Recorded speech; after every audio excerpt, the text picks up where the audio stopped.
The most disastrous traps set by Germany during the Second World War permanently crippled the German Navy, costing them their largest warships. In December 1942, the outcome of the entire Eastern Front campaign could have been decided in one place: the cold, dark expanse of the Barents Sea. The winter storm raged like a giant beast, concealing both deadly vortices of icy wind and the steel hulks of warships ready for a decisive battle.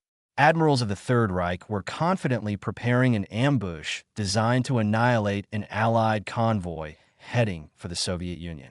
This massive attack threatened to leave the Red Army without desperately needed weapons, tanks, aircraft, and fuel during the most critical period of the war.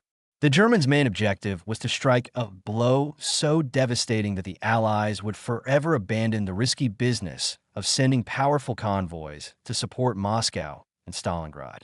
However, history intervened. This clash became the final death sentence for Germany's battleships. In late autumn and early winter, the lives of sailors in the far north turned into a living hell. The polar night, incessant blizzards, and monstrous storms robbed men of sleep and certainty. The bitter cold shackled the decks in thick ice, turning every step into a fight for survival. But despite this nightmare, the delivery of supplies did not stop.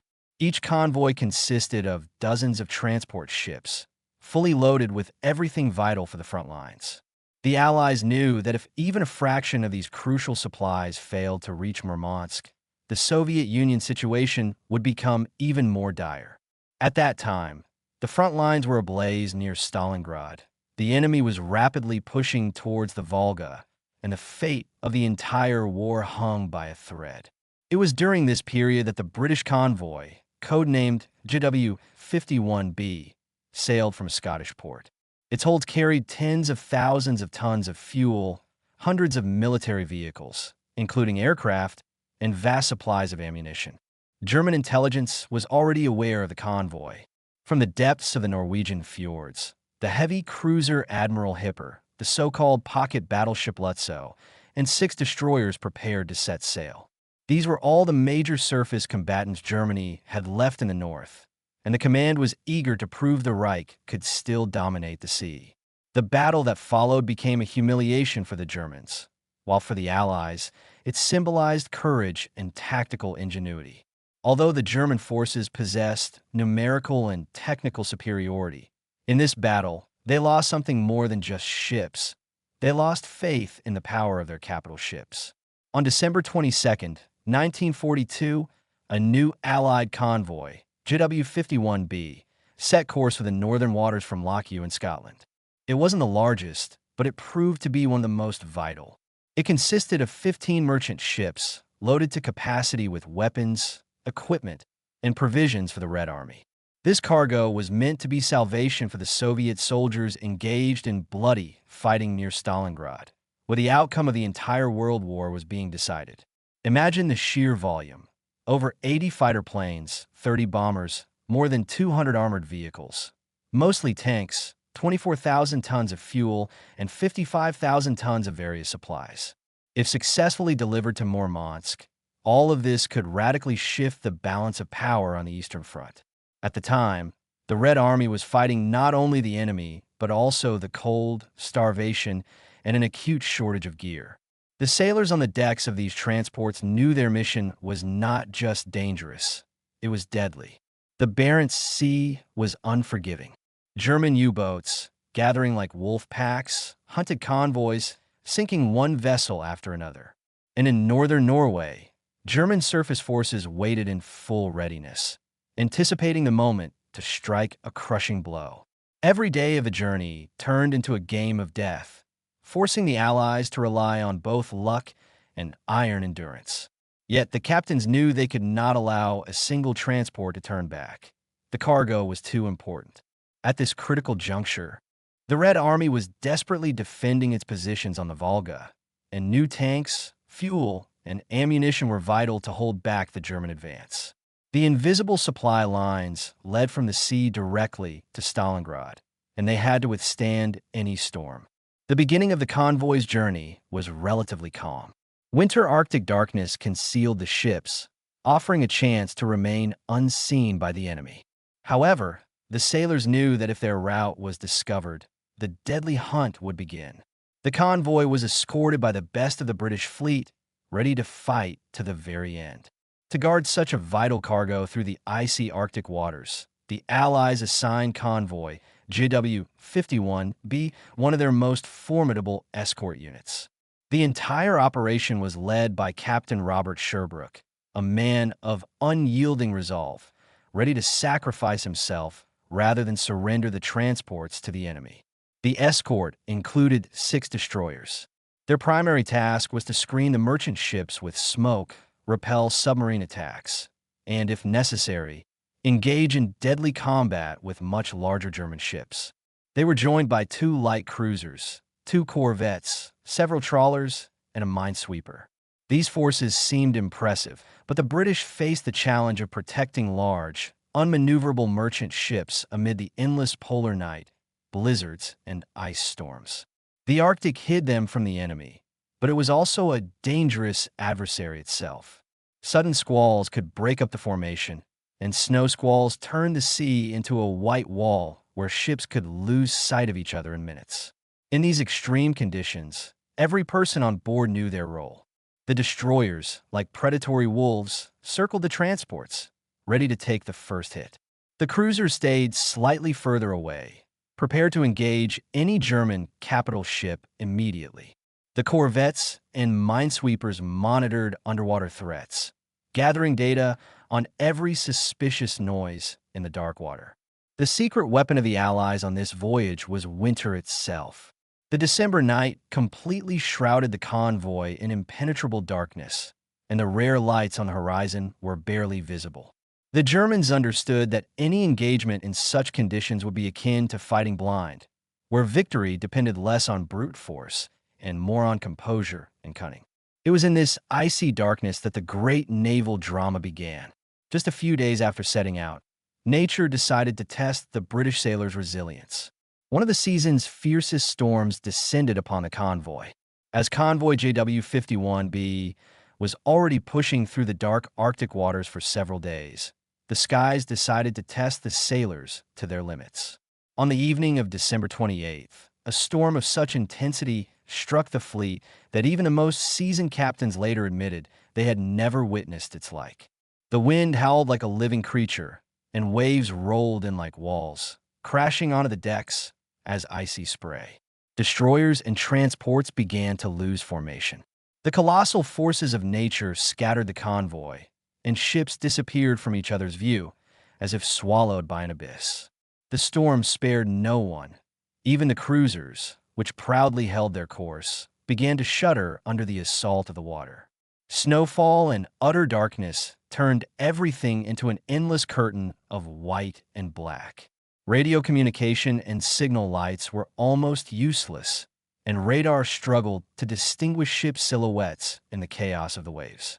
Captain Sherbrooke, aware of the mortal danger, dispatched the minesweeper Bramble to search for the scattered vessels.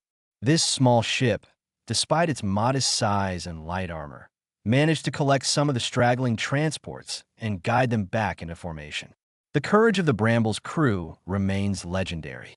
In conditions where the storm threatened to destroy the ship, the sailors demonstrated exceptional persistence and iron discipline. At first, it seemed the storm would work in the convoy's favor, hiding it from enemy eyes, but the elements took an unpredictable turn. The wind and wave vortices shifted the ships south of their intended route. As a result, the transports with their precious cargo found themselves significantly closer to the Norwegian fjords, where the main forces of the German fleet lay hidden. It was as if the ships had walked right into the predator's lair.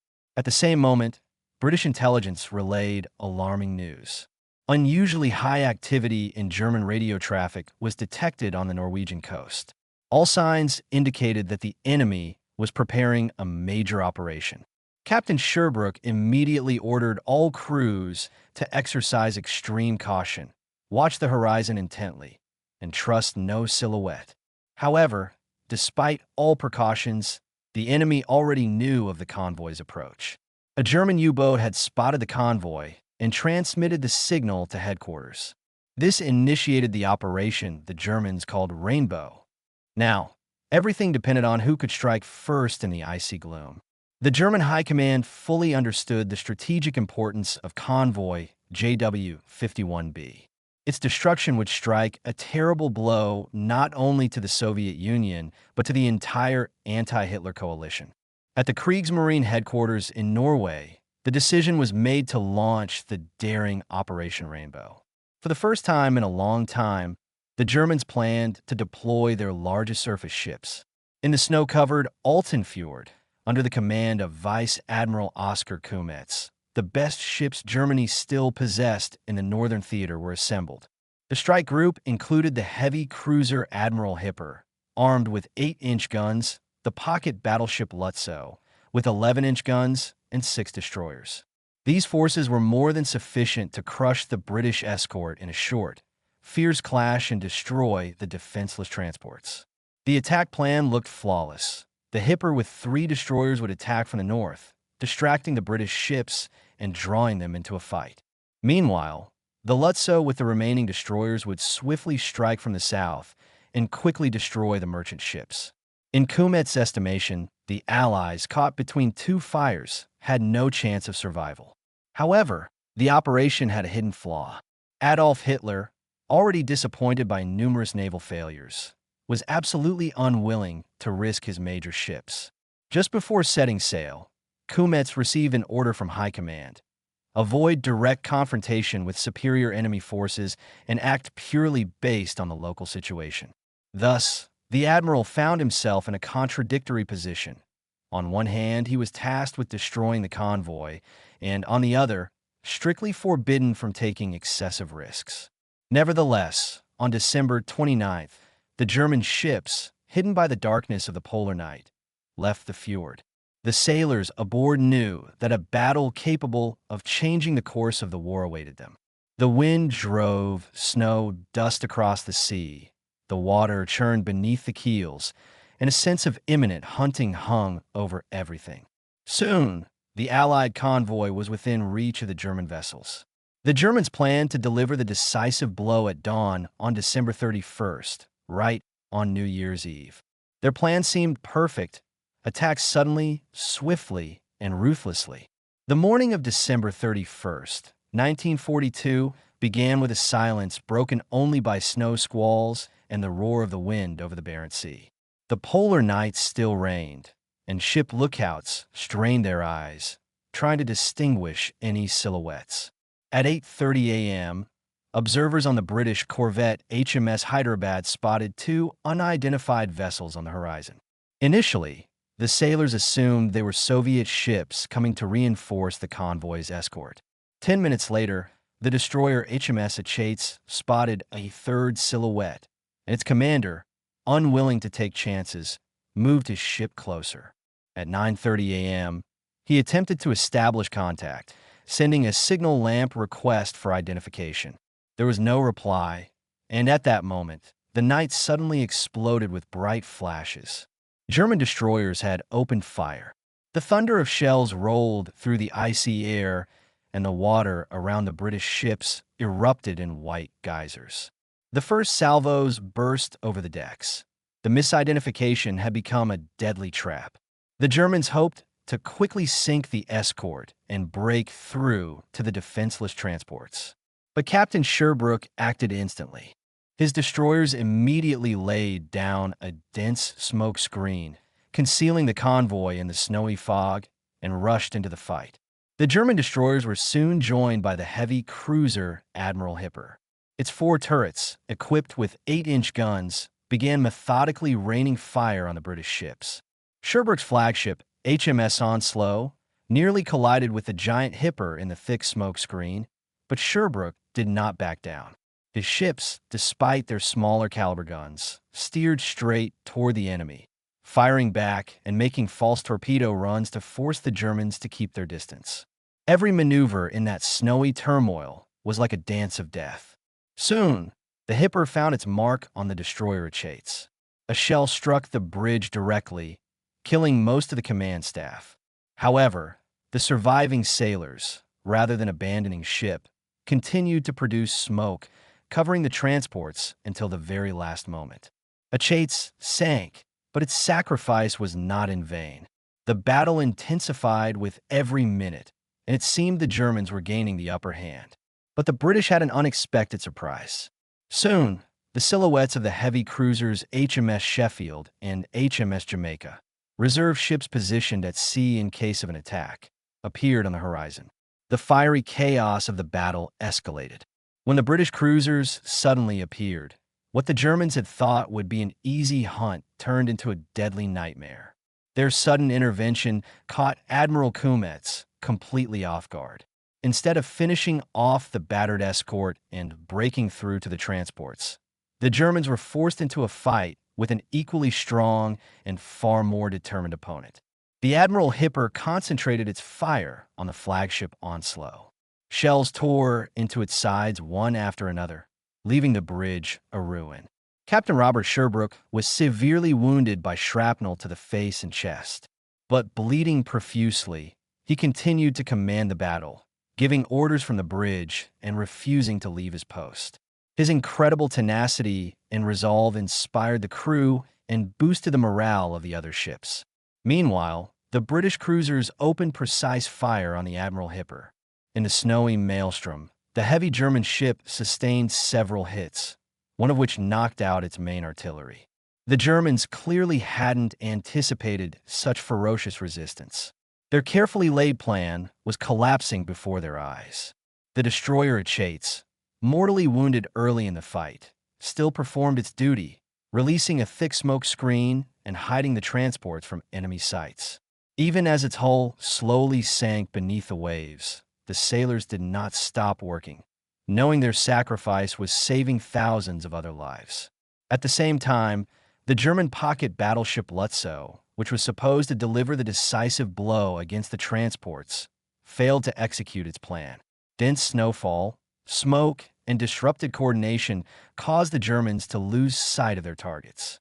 Their shots went into the void. Instead of a quick and easy victory, the Germans were drawn into a chaotic battle where every decision threatened disaster. The most unexpected event soon occurred. One of the German destroyers, Friedrich Eckold, mistakenly steered directly into the firing zone of the British cruisers. The Allies seized the opportunity. Several accurate salvos, and within 10 minutes, the destroyer and its entire crew went to the bottom. What was supposed to be a triumph for the Kriegsmarine turned into a bloodbath, where the Germans lost men and ships, while the convoy remained intact. By the middle of the battle, it was evident that the meticulously planned German operation was utterly failing. The heavy cruiser Admiral Hipper, the pride of the German fleet, having taken several direct hits from the British cruisers, was forced to pull back sharply to avoid destruction. Its artillery was partially disabled, and maneuvering in the snowy blanket turned into total chaos. The Germans, accustomed to blitzkrieg and swift victories, found themselves cornered.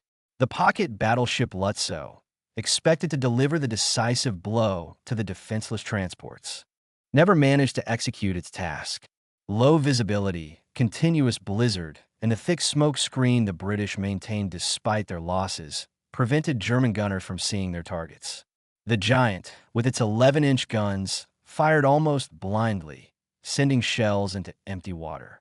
The Kriegsmarine destroyers, tasked with finishing off the escort and reaching the merchant ships, also lost the initiative. One of them, Friedrich Eckold, was destroyed by the British cruisers along with its entire crew. The remaining ships darted between Admiral Kummetz's contradictory orders and their own fear of being surrounded. Meanwhile, the British, despite heavy losses, continued to fight with desperate bravery. The wounded Captain Sherbrooke aboard the Onslow, barely able to stand, continued to direct operations. His incredible fortitude prevented the fleet from losing heart. Even after losing the destroyers Achates and the minesweeper Bramble, the British prevented the enemy from breaking through to the merchant ships. Every destroyer made false torpedo runs, forcing the Germans to evade and lose precious time. Kummetz increasingly realized he had run out of time. With every passing minute, the probability of new Allied forces arriving increased. When new ship silhouettes began to appear on the horizon, the German admiral understood. Further risk was unacceptable. The order to withdraw was given. Thus, instead of the resounding victory that was supposed to permanently cut off the Soviet Union from Allied supplies, Operation Rainbow ended in a disgraceful retreat. The Allied convoy remained unscathed, and the German fleet lost not only ships, but also its fighting spirit. When the final salvos faded and the German ships began to turn away, it was utterly clear. Operation Rainbow had failed completely. The British, having lost several escort ships and hundreds of brave sailors, succeeded in their main objective, saving the transports.